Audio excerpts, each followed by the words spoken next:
So food magic that isn't restaurant, that isn't, how would I say this?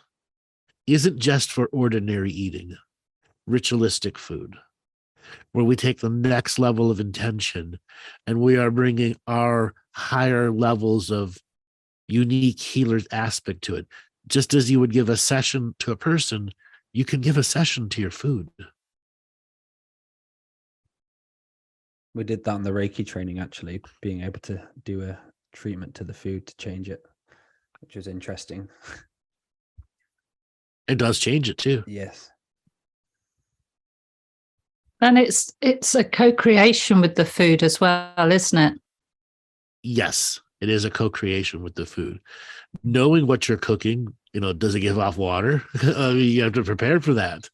Knowing your materials ultimately is knowing the flavors at the end that you're trying to put together.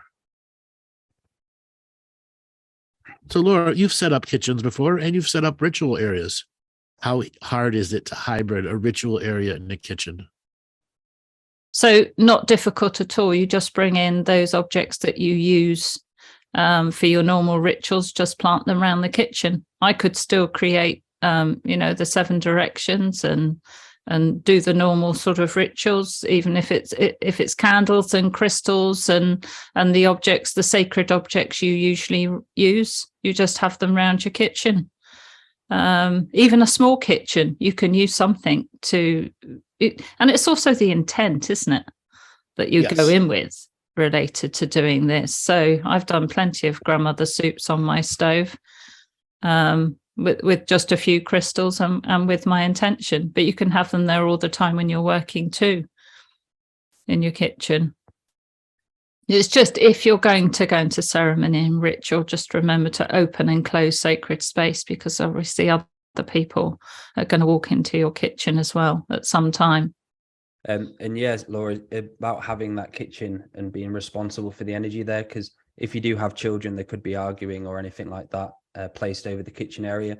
And I tend to find that's a lot of denser energy around near the kitchen, the table, because when you've got kids, they start arguing or they start fighting or anything like that. So regularly clearing it out with, say, some sage or some frankincense. Incense is really good, isn't it, Laura? Yeah, absolutely. Yeah, frankincense and myrrh are great. And obviously sage as well. So it's the same as if you do the whole house, you look after your kitchen area as well. And it goes without saying to keep it clean. I mean, physical cleanliness and spiritual cleanliness do go hand in hand. So you do want a very nice clean kitchen. And you want it. For me, I wanted it a place of joy. So I've often dance around my kitchen, and I do dance when I'm cooking and listen to music when I'm cooking. Anything that because food is such a joy for me. So preparing food is a joy. So I think if you can bring anything like that into the food, and if, like you're saying, Dale, if you've had like family arguments or very tense family dinners in a kitchen, you do actually want that area cleared before you start preparing food. And I'm sure you've all heard this millions of times.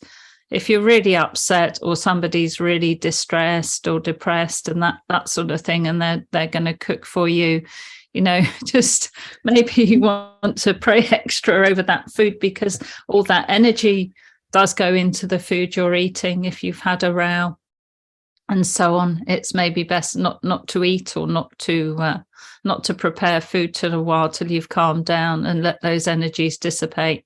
Because food is energy, and we're co-creating with that food, with that produce.